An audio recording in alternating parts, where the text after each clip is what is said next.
Kandenseiha, a term in Japan used to describe the 4 people who have conquered Stage 4. The term Kandenseiha is basically just a rough translation of the words total victory in English. And those are the people we are going to be talking about today.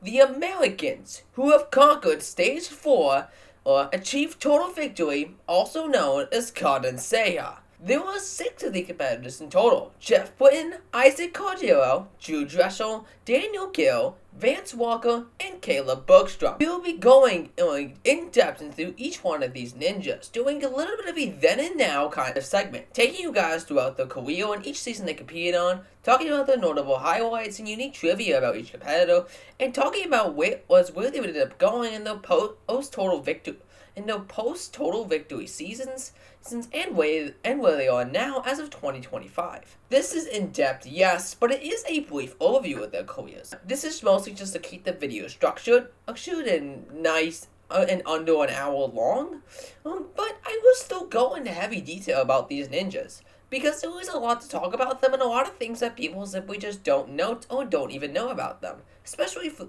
the ones who won a lot earlier in the show's run. Without any further ado, let's get into the first person to ended up claiming Kandenseiha, Geoff Britten.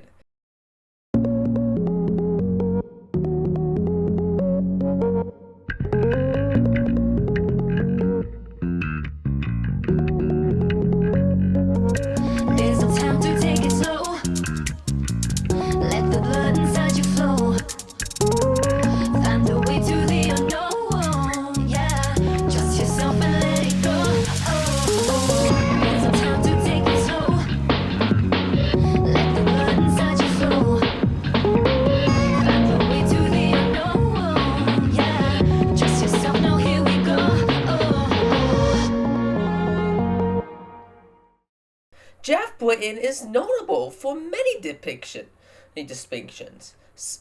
A lot of them we'll be getting to later. His first competition was AW6. During AW6, Geoff Britten would have a pretty okay rookie year. He would not get shown by the show. He would barely ever get shown by the show, only getting shown once during a semis run in a quick fast forward segment, and going out on the jumping spider in a cut Stage 1-1. This definitely didn't really show Britten's skills, but one that really showed Britten's skills was the Pittsburgh Finals in Season 7. The Pittsburgh Finals was the first time Geoff Britten was ever shown on the show in full. He got a segment and completely destroyed the Pittsburgh Finals course as previously stated. He was one of only 2 finishers and the fastest of the 2. This immediately showed Geoff Britten's full-on skills and made him someone to look out for going into Vegas. However, going into Stage 1, Britten wasn't exactly as confident as everyone else. While yes, he knew he could do Stages 2, 3, and 4, he was very nervous about Stage 1. I'm a really strong climber, and that's really upper body intensive, so I have everything it takes to beat Stage 2, beat Stage 3, and to beat Stage 4. But Stage 1 of Vegas to me is the scariest thing imaginable. It's everything I'm not. It's running and jumping and going quick. So for me, that is the worst nightmare possible. However, he did state that during Stage 1, he would go into battle mode and give it a real honest shot. This ended up working, him clearing Stage 1. His Stage 2 one was almost flawless. Getting the fastest time during that season, and that led to being the final winner on Stage 3. This was an epic finale to that Stage 3. Britten had a gutsy run, destroying parts of Stage 3, but really starting to run out of steam during the latter half and having a gutsy flying bar performance. Just take a look at at the impact he felt on the last jump. Yeah, he almost fell there for sure. And because of this jump, he barely cleared Stage 3, just barely making it to the landing pad. And may I say this right now, this entire gutsy performance on Stage 3 is, in my opinion, the best one in A&W history. No one has reached this amount of gutsiness and had this much on the line. Britten quailing led to a showdown on stage 4. Him and Issac Caldiero, who we'll talk about later, competed on stage 4 for $1 million. Geoff Britten ended up just barely clearing stage 4, 0.35 left on the clock. Despite him not winning the prize money due to Issac Caldiero clearing faster, which we'll get to more in depth to later, Geoff Britten is still the first American Ninja Warrior, a title that no one could ever take away from him. Despite the controversy that him not winning the prize money caused, Britten still had a huge accomplishment. He also was the first, and for a very long time, only ninja to have a perfect season, hitting all 6 buzzers without any reruns, legitimately clearing every single course he faced during AEW 7.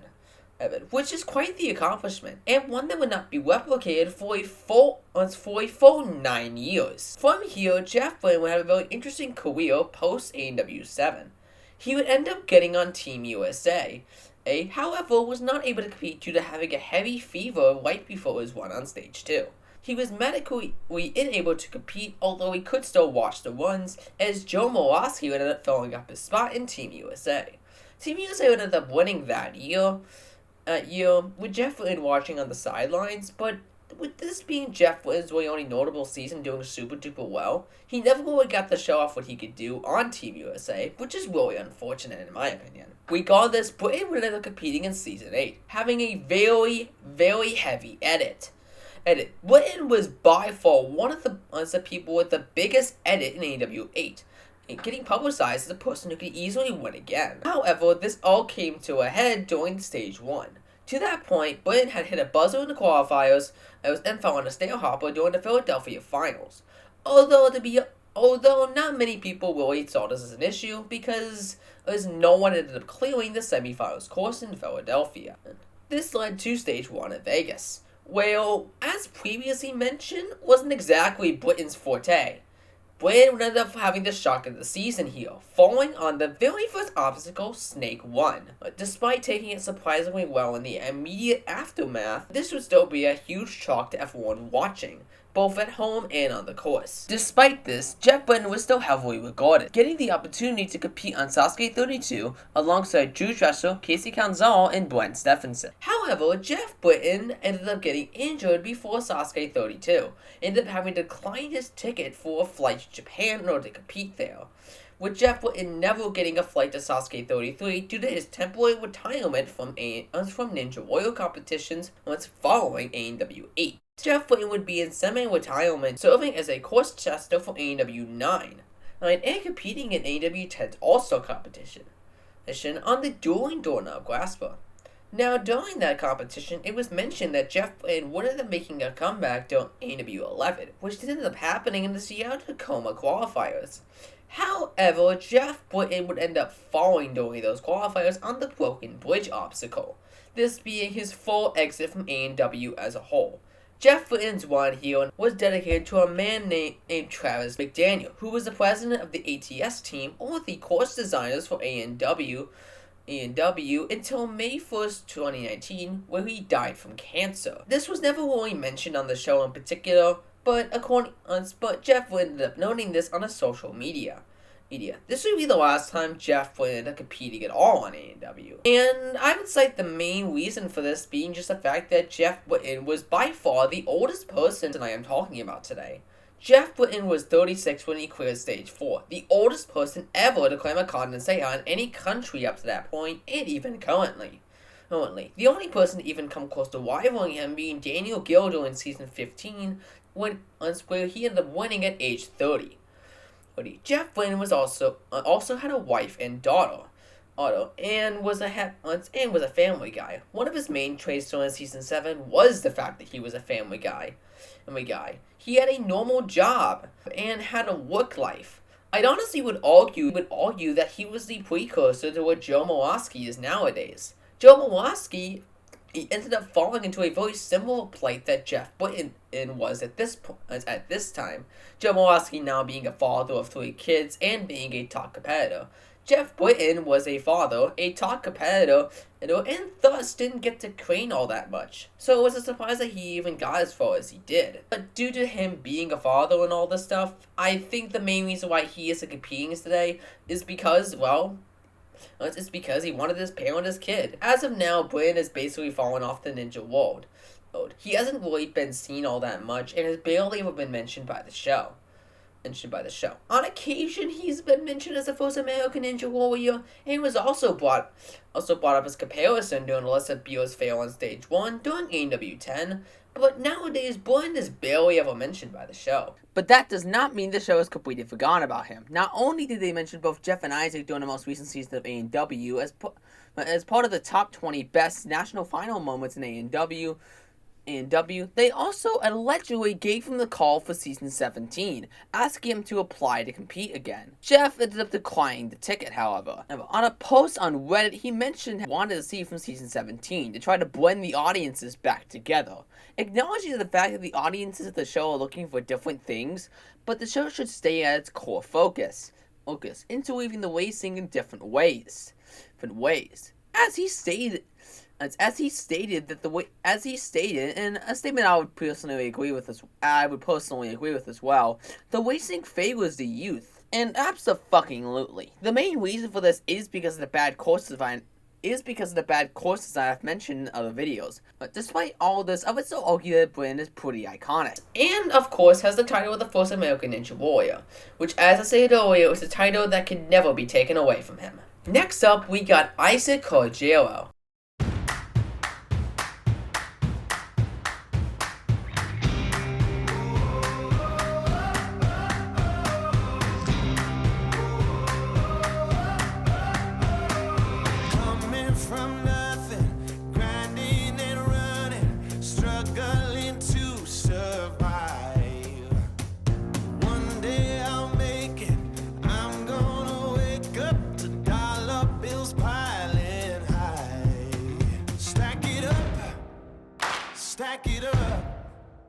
Stack it up.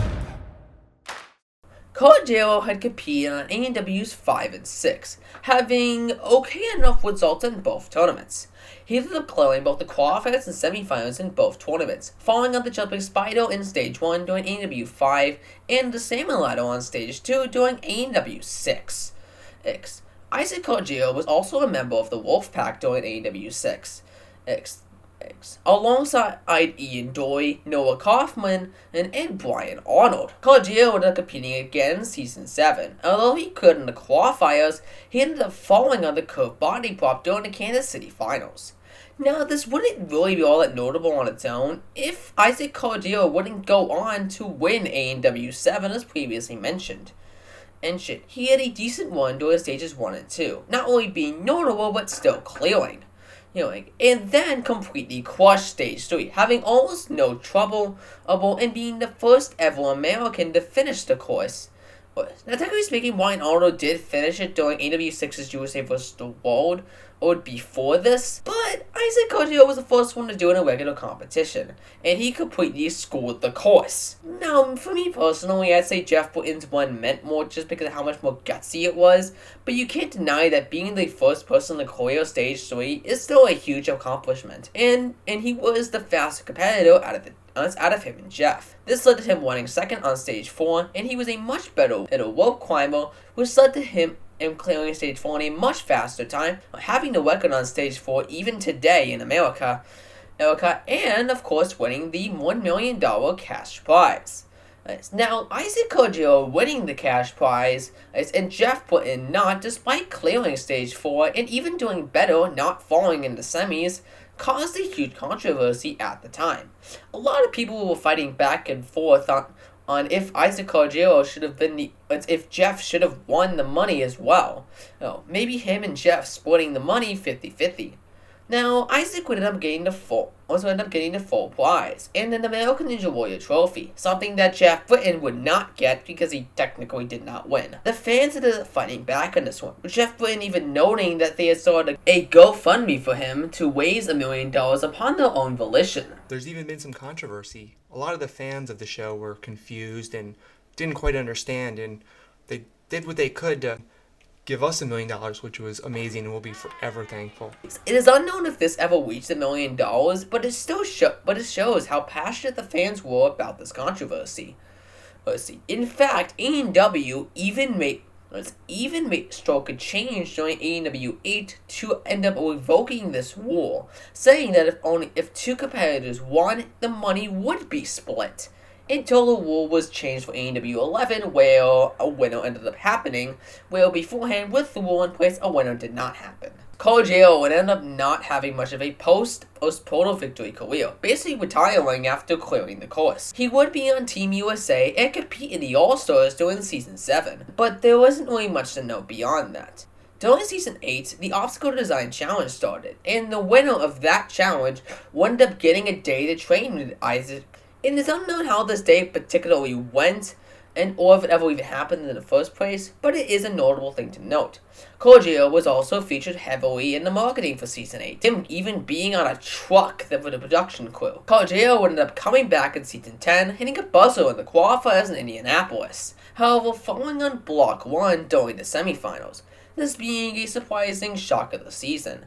He wasn't exactly a balanced obstacle person, so it does make some sense, but the show treated this as a very big deal, and definitely ranked this as a shock of the season, even though I would personally argue that Joe Morosky's fail on the Double Dipper was the shock of the season. Caldiero would not end up competing on AEW ever again after this, and similar to Britten, has also fallen mostly off the map. Now, my main tribute to this is that Caldiero was honestly a very humble person. He was a busboy and actually lived in an RV during AEW 7. So Caldiero not taking the publicity and kind of just falling off the map on purpose kind of just makes some sense. Now, next competitor is quite complicated. Let's talk about Drew Dreschel.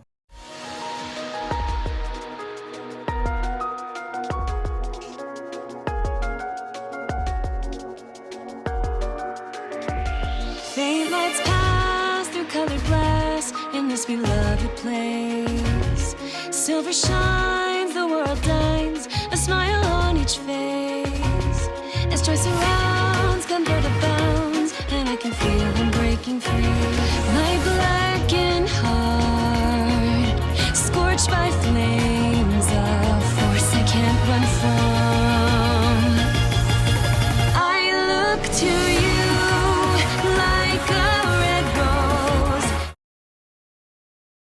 Now, I will keep this very brief, or at least as brief as I can keep it, mostly because I want to do a full-on dissection of Drew Dreschel's career later this year. As this will be the 5-year anniversary of his little controversy that I will be discussing briefly during this segment. Starting off, Drew Dreschel had one of the most humblest starts out of any of these AEW competitors. But by far the earliest. He started competing during 2010 on a parkour competition type show known as Jump City Seattle. This was a G4 show that was a parkour type competition that took teams of parkour competitors and put them up against each other. Drew Dressel's team, known as Team Rogue, ended up making it all the way to the playoffs of that season.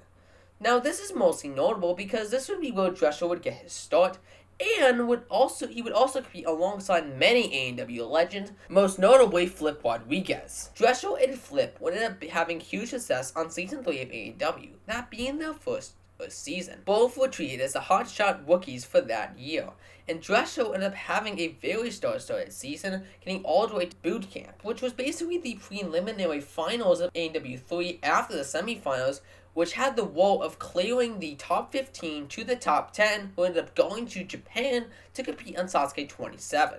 Dreschel would just barely make the cut, being one of 4 athletes that have to climb up the Heavenly Ropes, which was a side-by-side rope climb that was much smaller than Midoriyama itself, in order to win a spot in Japan. Out of the 4 athletes, Drew was the second fastest, knocking out one of the top veterans at the time, Brian Olasco. This marked the downfall of Olasco's career, and the start of Dreschel's. Now, 9 out of 10 ninjas, including Flip Rodriguez, ended up clearing stage 1 during Sasuke 27. However, Dreschel would be the only fail. Him really only failing because he tore his ACL on the half-pipe attack. This was very humbling for Drew Dreschel, and led to a very hard-pressed recovery for AEW4. As for AEW4, he would end up documenting his recovery during his segment during that season, him working with physical therapist and fellow competitor Joyce Sabaz. Dreschel ended up having a decent season for both AEW 4 and 5, having fast times throughout all his runs and falling on the unstable bridge in Stage 2 for both seasons. During this time, Dreschel would develop a friendly rivalry with fellow competitor Flip Rodriguez, who as mentioned he had competed with on Jump City Seattle and was always put together with as the hotshot young bloods who were pretty fast in the course and known to dominate during the qualifiers and semis. Me and Flip, it's a healthy rivalry. When Season 4, Flip took the fastest time both rounds. Oh my goodness! And I took second fastest time. Last year in Season 5, I took the fastest time in both rounds and he took second. Dreschel annihilates the course. I feel like it's a competitive relationship where we both continually push each other and get better every year. During AEW 5, Flip Rodriguez and Marcus' downfall, and both competitors ended up falling during AEW 6, both having shocking fails, Flip in the qualifiers and Drew in the semifinal. During AEW 7, both of them set their rivalries aside, and both had star-stellar comeback seasons. Dreschel ended up clearing the qualifiers in Orlando, almost clearing the semis, getting all the way to the invisible ladder, that being the final obstacle, and then clearing both Stage 1 and Stage 2 for the first time. Dreschel ended up making his first appearance on Stage 3, going out on the hang climb, being very close to clearing it, and placing 4th place out of all ninjas competing that year. Dreschel would make Team USA that season and also compete in the All-Stars competition. Now, during this time, Dreschel would also start competing on Sasuke, being invited to compete on Sasuke 30 after AEW 6, getting to the crazy cliffhanger, and getting the same result during Sasuke 31. Coming back to America, he ended up competing on AEW 8 and completely dominating. Dreschel would be the top competitor for AEW 8, becoming the last man standing, and getting all the way back to the hang climb on Stage 3, but falling. This ended up disappointing Dreschel heavily, it being the same obstacle he fell on during Season 7, and him making an unfortunate mistake, and it being really the only reason why he fell in the first place, at least according to him. During the USA vs. the World event and that season, he was able to prove that he could clear the hang climb, clearing Stage 3 during that competition, showing that he definitely had the strength and the to end up winning the show one day. Geoff Britten even saying, I don't know how he doesn't win it every year. Dreschel basically got on top of the world at this point, him having one of the biggest crowds that year, and would continue to have that for future seasons. After competing on Sasuke 32 and becoming the last man standing on that tournament as well, he would come back for AEW 9. He ended up having a pretty decent season, getting the fastest time in all 3 of his runs up till Stage 2, where he would almost clear, but ended up overperforming on the Wingnut Alley obstacle and ended up getting injured on the final Wingnut, and basically just pulling out his shoulder. This led to him becoming one of many competitors to fall in the Wingnut Alley and fall short on Stage 3. He ended up being okay and competing on Team USA during the USA vs. the World competition, however surprisingly falling on the ultimate cliffhanger when he ran on Stage 3. He was one of many to fall on the second transfer on the obstacle, him blaming his pinky on the fail. Dreschel went right back to training and competing on AEW 10. Dreschel's AEW 10 was pretty rocky, but was pretty decent as well. He cleared the qualifiers, fell on a stale hopper during the finals, and cleared the Stage 1. Dreschel was also one of only 2 people to clear Stage 2 during that tournament. I don't exactly need to talk about how Stage 2 was during AEW 10, but let's just say it was way too brutal for most people to handle, and I'd argue the hardest course in AEW's history. Now, due to the last Ninja Standing prize money introduced this season, Dreschel would end up speeding and rushing through Stage 3. While yes, he ended up claiming the prize money from Sean Bryan by clearing the Crazy Cox faster, as though he ended up rushing and failing the ultimate cliffhanger.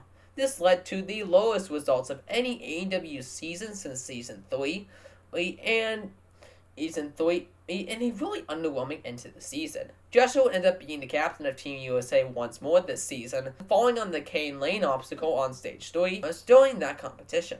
After 2 more Sasuke competitions, Dreschel ended up competing at AEW 11, having a pretty good season.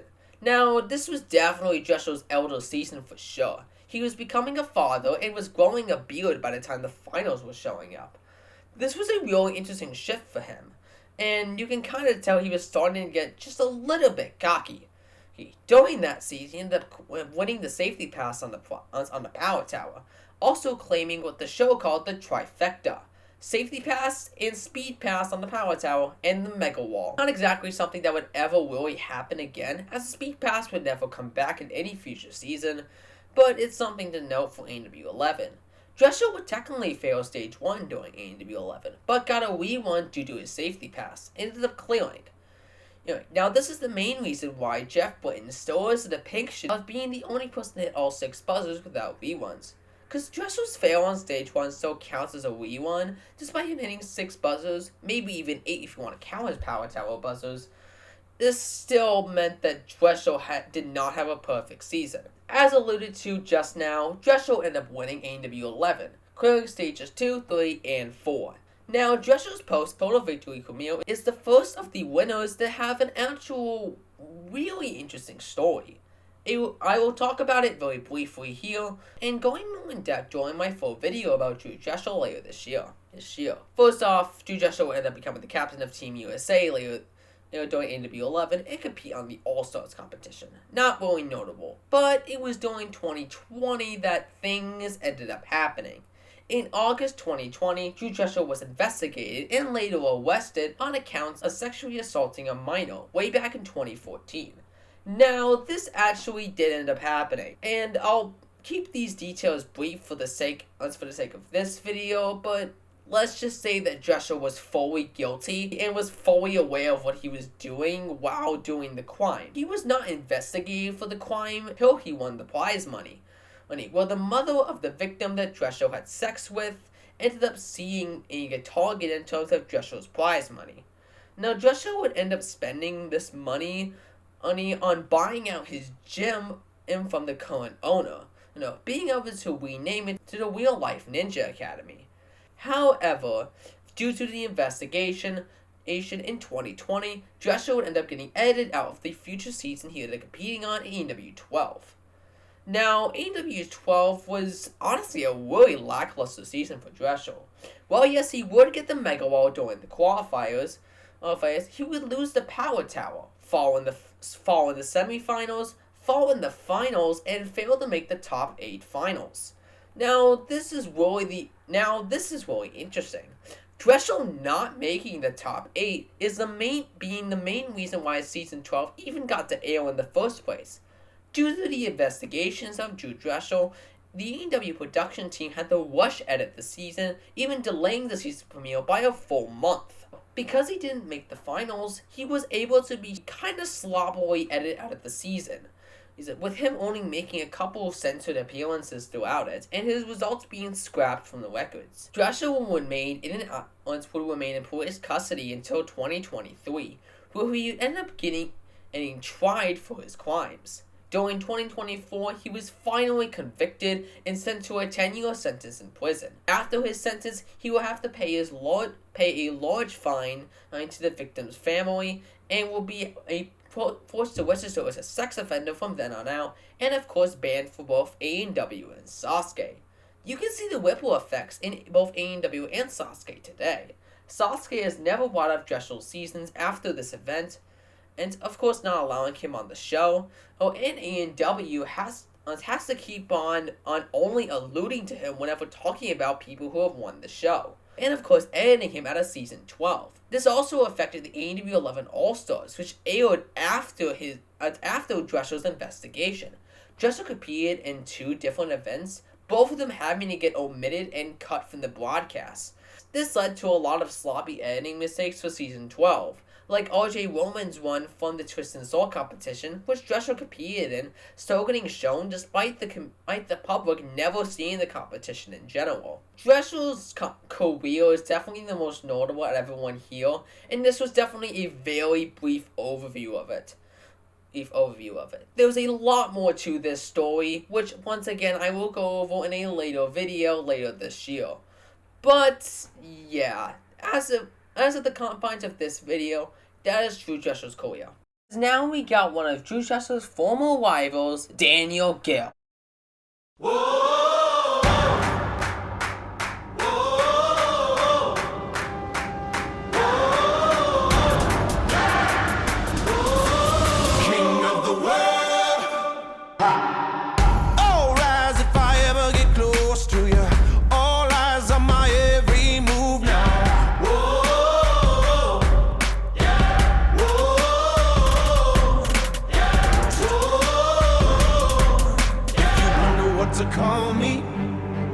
If you're finding that the words are falling short, if you wonder what to call me, if you wonder what to call me, you can call me king.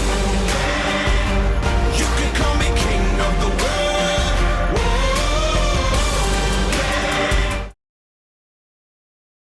Now, Gill has a very similar story to Drew Dreschel. Gill started off as a hotshot rookie just like Dreschel in AEW 7, him being the furthest rookie of that year, getting to Roulette well along with many other rookies. AEW 8 was also a good season for Gill, him becoming what is now marked as a sophomore sensation, trademarked by Akbar himself, and getting all the way to stage 3, him and Dreschel being the only people to make it there.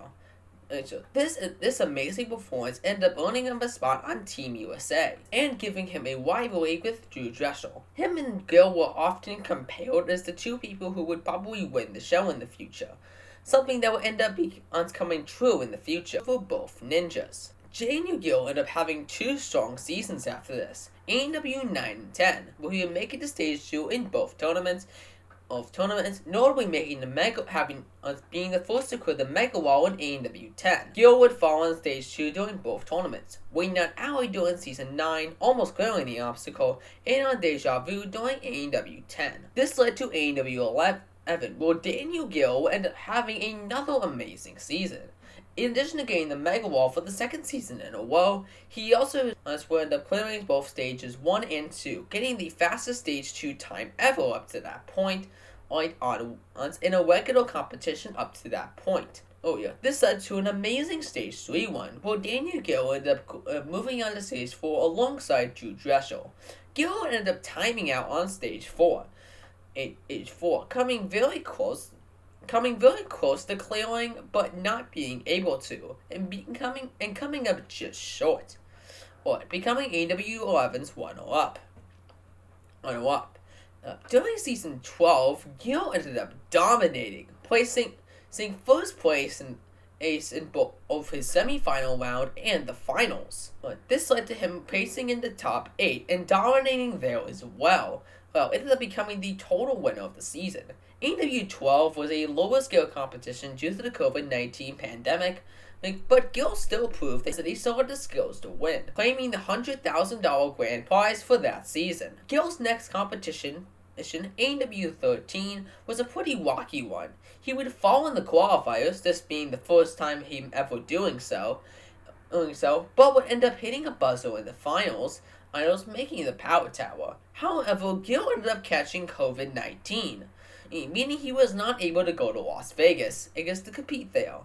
He ended up having his spot filled by another ninja, which was quite unfortunate because Gill was definitely someone poised to win. He was also not able to compete during AEW 14. Due to his religious obligations, he did not get the COVID-19 vaccine, meaning he could not compete in the season, because that was a rule everyone had to follow, which was pretty controversial at the time. Gill was able to compete in AEW 15 and 16, and had a very interesting season 15 to say the least. While yes, he got a buzzer in the qualifiers, finally getting revenge in the Mega Wall, which he was not able to clear during Season 12 and never attempted during Season 13, he ended up falling during the semifinals, and though winning his race, he ended up clearing Stage 1, during Stage 1, tying Brian Arnold for the most Stage 1 careers in a row up to that point, but falling on Stage 2. Now, normally in AEW, this would mark the end of your season. However, due to the fucking with the format the show did with this season, Gil still ended up qualifying for Stage 3 due to him winning his race on Stage 2. With him still falling on the following shelves, you could honestly argue that his later accomplishment of clearing Stage 3 and Stage 4, aiming total victory, could be considered invalid. But here's why I don't consider it invalid, although you could definitely make an argument for it. This is because of AEW 16. AEW 16, let's just say Gil had a much cleaner season. He cleared the qualifiers, cleared the semifinals, cleared Stage 1, passing Brian Arnold's consecutive record, and was able to clear Stage 2. Yes, this proved that he could have cleared Season 15 Stage 2, as it was not changed between seasons. Honestly, it really depends on how you look at it. This goes both ways, but because he had cleared Stage 2 on a rerun, I would still say this was a legitimate condensation. Although, again, there's definitely arguments against it. He ended up falling on the final obstacle of Stage 3, the road signs, during Season 16.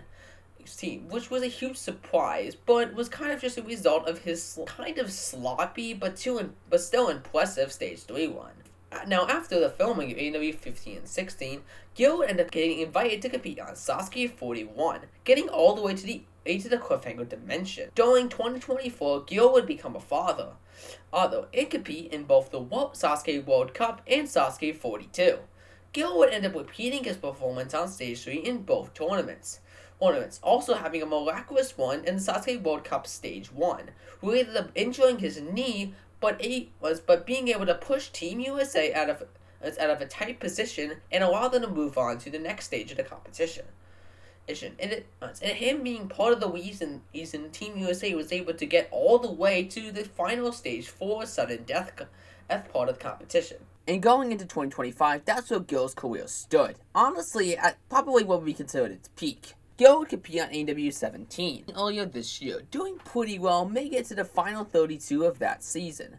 Gil was definitely shown a lot less than expected, not getting a semifinal one shown, and while yes, getting a segment about him being a father now, he still wasn't really given much this season, despite his popularity as a ninja, in addition to him being one of the few old-style vets still competing at this point. I would argue that Gil and Vance Walker are the two ninjas at the top of the world right now.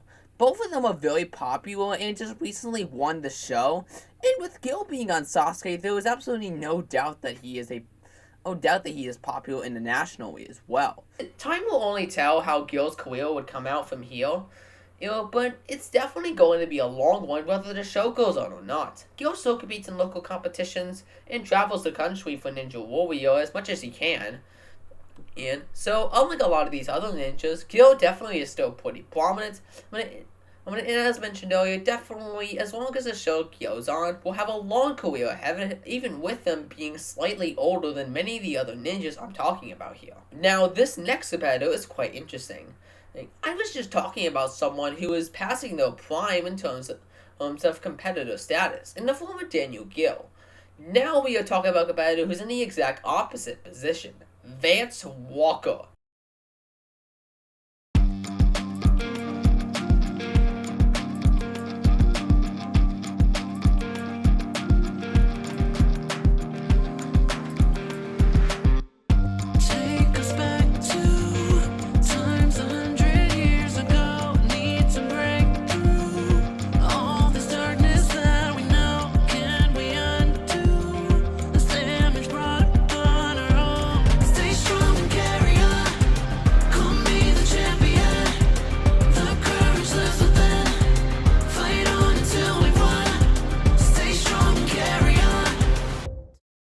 Vance Walker is basically the current era's Drew Dreschel, him basically being on top of the AEW scene as of now.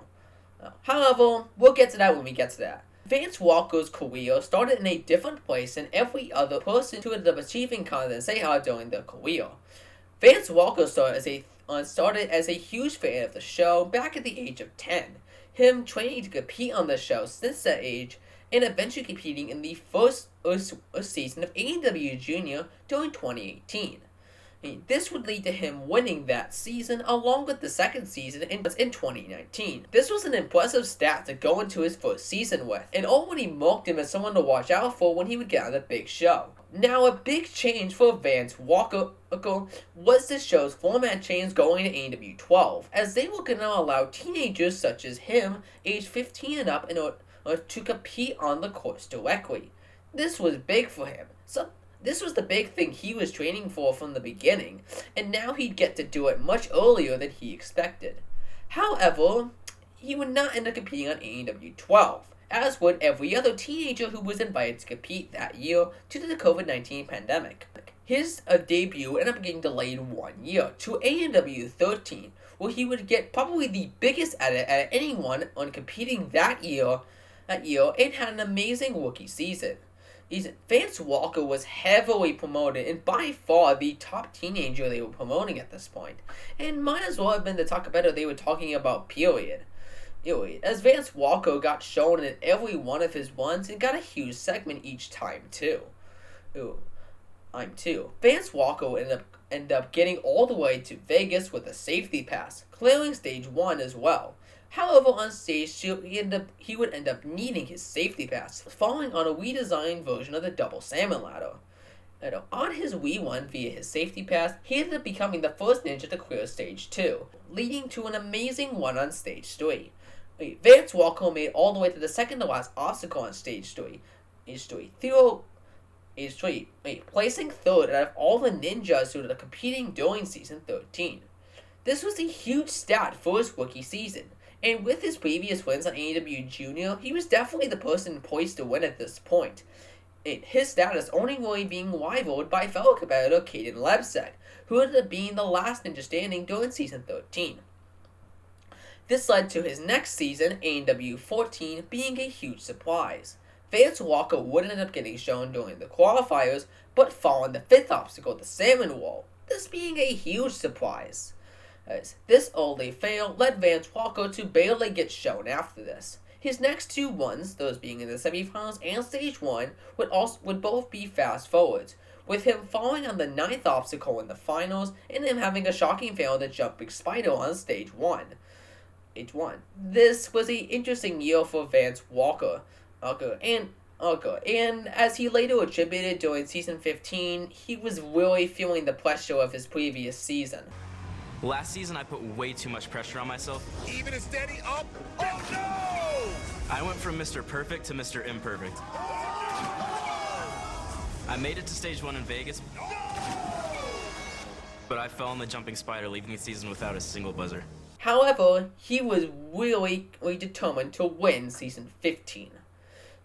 He ended up training relentlessly, traveling to many different training facilities, and it definitely paid off. Season 15 of AEW was a very good year for Vance Walker. Vance was most definitely shown the most out of any of the teenagers, and this time it makes a lot of sense. Vance would not only make it all the way to Las Vegas with 2 very fast times and with a safety pass to boot. He would also clear stage 1 as well. Going into stage 2, something similar happened with Daniel Gill. Vance Walker was matched up with fellow competitor Ethan Barnicki, both competitors being pretty fast ninjas and being paired to race up against each other on stage 2. Now, Vance Walker definitely could have cleared stage 2, but due to Ethan Barnicki pushing him, Vance would end up falling on the falling shelves, having to rush the obstacle to catch Barnicki. Barnicki would fall on the obstacle, meaning that Vance could have moved on via this run, and if he had cleared, but he ended up falling on it. Vance Walker would still have a shot to move on, being in the top 4 non-winners on stage 2. This led to him getting a one-off on stage 2, aka a second shot, and winning his second race, and clearing stage 2. This led to a really good stage 3 1, being one of 8 to clear the course, and having an amazing one on stage 4. Vance Walker's run on Stage 4 is a huge example of how to do Stage 4, starting off with the upper body and then moving straight into the lower body. Vance Walker is definitely the person to look for nowadays if you want to know how to do the rope, because he definitely knew how to do it. Vance Walker would end up winning AEW 15. Despite the course mostly being rigged for him to do it, this is still quite impressive, and Vance Walker most definitely having a very storied premiere, even despite him not competing all that much. You have to think about the fact that AEW Junior 1 and 2 counts as his first 2 seasons, meaning he ended up competing on 4 seasons up till AEW 15. Now from here, Vance's career kind of took in a little bit of an unexpected turn. First off, Vance Walker was probably the first winner of AEW to get minimal publicity. While Vance has gotten some, the majority of the stuff I ended up finding personally is stuff coming from NBC associates who, of course, they would report on this stuff. It's from NBC, the show. Distributors of American Ninja Warrior. This means is that the people outside of NBC circle aren't reporting on Vance Walker's win, which is not the case for Dreschel and Issac Caldiero's win. Furthermore, Vance's win on AEW 15 was barely reported on compared to his double win on AEW 16, with the idea that someone being the first to do something is more impressive than someone being the third. So, a lot more people ended up reporting on his double total victory. Beyond Vance's double win during AEW 16, the crowd hasn't really been able to see him for quite a while, as Vance has been dealing with the recovery from multiple surgeries from his cerebral palsy, which kept him out of AEW 17, aside from a few guest appearances on not only the sidelines, but also commentating on a few runs. He was due for the surgeries just days after the filming of AEW 17, and as of today is still recovering from the surgeries, which stopped him competing on AEW 18. Because of this, we really don't know what Vance's career is going to look like from here. We don't know if the show's going to get another season, and that is going to determine if we see Vance post his total victories. He is still on the ninja scene, obviously, but him not being on the show is definitely making an effect. The show just doesn't have its champion to promote. It does have Caleb Bergstrom, but as we'll go into later, the show really doesn't care of the fact that he technically claimed to Condensate too, which we'll get to talking about just a little bit later. If Vance were to be given the chance to come back, he does have the best stat going into a season. Let's just say season 19 is a return to form for the show. Well, Vance is the only person with a double Condensate. In addition to that, Vance is also the only person who has claimed a full 12 buzzers between seasons. If you don't want to count his one-off fail, which I'd rather not personally as well, then Vance has a 12 buzzer streak. Technically 13 if you want to count his safety pass win. So, generally speaking, Vance has a really good AEW stat. So, a stat going only rivaled by someone like Noah Munio or NASA Galemore, while Vance just hasn't really gotten a chance to build on his record. But if he does, you know what could happen. Vance Walker, I could also see going on Sasuke. Although, considering his surgery recovery, it most definitely isn't happening this year. Maybe next year for sure. They invited Daniel Gill, so clearly they're looking for foreign representation, and there is no doubt that Vance is probably the best ninja in the world, at least skill-wise. It might be a difficulty for Vance to get over to Japan, but there is no doubt that I'd love to see him on there, and there's no doubt that he could definitely thrive well. We've never really seen him on a vertical limit, but I still feel like he could thrive on a Sasuke course. I feel like there's no doubt if there's another World Cup in the future, Vance will most definitely be on the team. Come on, him, Kai Bergstrom, and Daniel Gill are probably the biggest ninjas in America right now. Them being the show's most recent winners, yeah, I have no doubt that they'd be on Team USA, but either way, that's where Vance Walker stands as of now. The last person we will be discussing today is Caleb Bergstrom.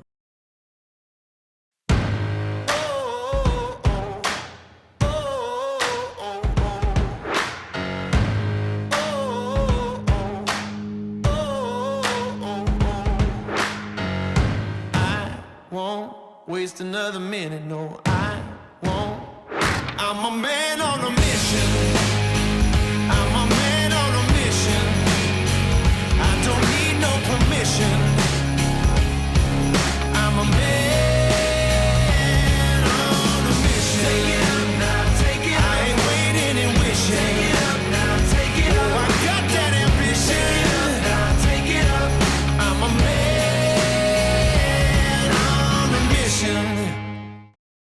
Caleb Bergstrom is simultaneously one of the least interesting competitors to talk about and one of the most. He's about as notable as anyone else on this list. Caleb Bergstrom made his debut, technically speaking, during AEW 10, where he was on the sidelines competing on his adoptive brother Daniel Bergstrom during season 10, as he was seen on the sidelines. The next season, him and his sister Caitlin Bergstrom would end up competing in season 11. Caleb was known as Baby Bergie and had a surprisingly good rookie season. He ended up getting the Mega Wall during the qualifiers and made it to Vegas, falling on the diving boards on stage 1. This was a pretty okay rookie year for him. Not really the best in the world, but definitely a good start. However, it would end up having a very interesting turn during AEW 12, where he ended up shockingly falling on the Wing Chaser obstacle. I would argue this was the biggest shock of that season, maybe only rivaled by Joe Mawaski's fall during the finals. Caleb Bergstrom was honestly someone I was expecting to go pretty far in the competition, but he fell during the qualifiers on obstacle 3. Honestly, a huge surprise, and this would end up being Caleb's final competition for quite a while, him missing out on both seasons 13 and 14. Now, the main reason why he ended up missing the next 2 seasons is hotly debated. For season 13, he was invited to compete, however caught COVID-19 closely before filming, so he was forced to withdraw, and presumably also his sister as well. He also did not compete during season 14, for an unknown reason, although I wouldn't be surprised if it was the whole vaccination situation that also happened with Daniel Gill, although I can't confirm that. Season 15, however, was a really good competition for Caleb Bergstrom. He got the Mega Wall once more, and made it all the way to Las Vegas, and had a flawless run through stages 1, 2, and 3. Despite this impressive feat, his season up to that point really wasn't much notable, but Caleb was always someone who was paired with the people who could win, and it had a mediocre rise throughout this season. Caleb wasn't exactly the person shown the most, but he was definitely someone who could win. Now, personally speaking, I never saw him as this, but generally speaking, he was one of the few competitors with general experience going into stage 4. In fact, there were 3 rookies going to stage 4 that season, one of them not even having experience on AEW Junior. So, yeah, Bergstrom, despite not having much experience in Vegas, was still one of the more experienced ninjas going into stage 4. Bergstrom would end up timing out on the rope climb during season 15. But this would not stop him for the next season. For AEW 16, Caleb would once again be one of those people kind of rising in the background. He would be one of only 2 ninjas to clear the Mega Wall and made it to Vegas once again. Similar to season 15, he would end up clearing stages 1, 2, and 3. Once again, and rising in the background, but not really being someone too notable. Now, his edit this season was definitely way more notable. Caleb's wife, fellow competitor Ashley McConneville, was now named Ashley Bergstrom due to being Caleb's wife, was accidentally pregnant during the downtime between AEW 15 and 16's filming and the airing of AEW 16. This meant they retrofittedly made AEW 16 Caleb's first season, building up him becoming a father. His son would end up getting born later in 2024, but on the set of AEW 15, Ashley McConneville wasn't even pregnant yet. The show kind of ignored this, with the show acting like Caleb becoming a father was a big reason for him to win the money. Caleb got a much bigger edit this season as a result of this, and this was really the only thing they would talk about with him. Now, it got pretty graining in my opinion, but it made him but due to his result in the previous season, it was a huge surprise where on stage 4, he would end up clearing in under 30 seconds.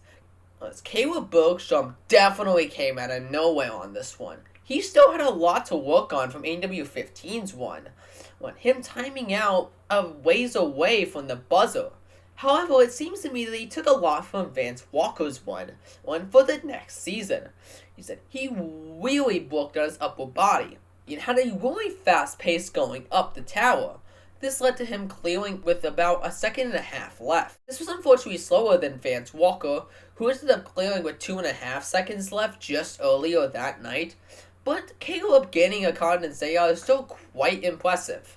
Caleb Bergstrom also tied Geoff Britten's record for a perfect season of 6 buzzers, which is pretty notable as well. Caleb Bergstrom is probably a competitor with the least interesting post-A&W season, as similar to Vance Walker, we don't really know what his post-total victory career really looks like. But considering his performance in AW 17, there's definitely a big indicator. Caleb Bergstrom honestly had a pretty surprisingly disappointing performance in AW 17. While yes, he did make the racing finals, Caleb was knocked out pretty early in the final 32, and he also failed the semis course. Basically, his performance in AW 17 tells me personally that Caleb doesn't really have much of a chance going forward. He's not exactly a guy known for speed. He might have claimed the condensate, but the show is definitely not giving him recognition for it. Unlike Vance, who is obviously going to get a lot once he eventually comes back to the show, and obviously someone like Kai, who just won, Caleb is getting nothing despite the fact that he claimed the 1-0 position just because he got second place. If he had won AW 16, obviously he would have gotten something, but because he technically claimed second place, it doesn't really matter to the show, which I think is pretty unfair. Caleb deserves recognition for his accomplishment. In fact, it's a very similar position to Geoff Britten during AW 8. But it is way less of a problem here. At least Britten has been brought up as the first American Ninja Warrior as an accomplishment. Caleb has never really been brought up for his accomplishment of claiming a condensate, because the show doesn't really consider it as such, which, like I said before, isn't really all that fair. Him claiming a condensate could probably be his biggest motivator to end up getting a spot in Japan. Just like Vance, I could easily see him being on the World Cup if they end up having another one in the future. I can usually see him going on the World Cup if they end up having another one in the future. I feel like he has less of a chance of getting invited onto a normal Sasuke season because he's not really well known outside of his total victory, and obviously the show doesn't really want to promote him for being such. But to be honest here, Caleb's status is still quite impressive. With Caleb being someone who has claimed a condensate, even on a much less difficult course than Sasuke, there was no doubt that he'd thrive well. I have no doubt he can make it to the third stage. I don't know how well he'd do on a vertical limit, but honestly, I'd personally love to see. We don't know what'll happen in the future, but I would love to see Caleb and Sasuke, in addition to his career in the future. Despite his performance at DW 17, it doesn't really tell how he'd do in Season 18. Even if the format's similar, again, a year of training goes a long way. Even with Caleb being a father, there's no doubt he's still training for AEW at the end of the day. He's still a big competitor because of his performances of Seasons 15 and 16. Even if they don't promote as much as they should, he's still pretty well known in the ninja world. And that goes for everyone here. Minus Drew, everyone could probably come back to the show with a lot writing on this. We've seen this with Jeff and Isaac, and Gil's still competing today. And Gil is still pretty big in the ninja world competing today. The only really one I would say is kind of uncertain is Vance. Again, we won't see him next season, so it will be a really long time before we actually get to see what will happen in his post-total victory career. If he even gets a chance to really show off what he's made of afterwards. I personally hope he does, but we really don't know what position the show is in right now. It's definitely on the decline, and I personally wouldn't be surprised if Season 18 is the last season. But you never really know with these things, and the show doesn't really know with these things, and I have no doubt the show's going to try to keep itself alive, at least for a little bit longer. So, we have to see what happens. However, my next big video is about the show's current state. It's about the show. It's about what the show has turned into. We talked a lot during my last video, I talked a lot about what the show's editing has turned into. But my next video, coming out in 2 weeks, will most definitely be a further dissection of that. The day Season 12 from you had marked a big turning point for AEW. It's a big turning point for AEW. It felt like they were looking for different types of competitors, and it felt like they were editing in a very different way, and overall the show has changed from what it was just 1 year earlier. A lot of stuff changed within that time, and a lot of stuff would continue to change going forward. I personally would argue not even the same show from back then, especially with the most recent season. So, in 2 weeks, we're going to be talking about that. About the day AEW 12 premiered. AKA, the day AEW stopped being a sports show.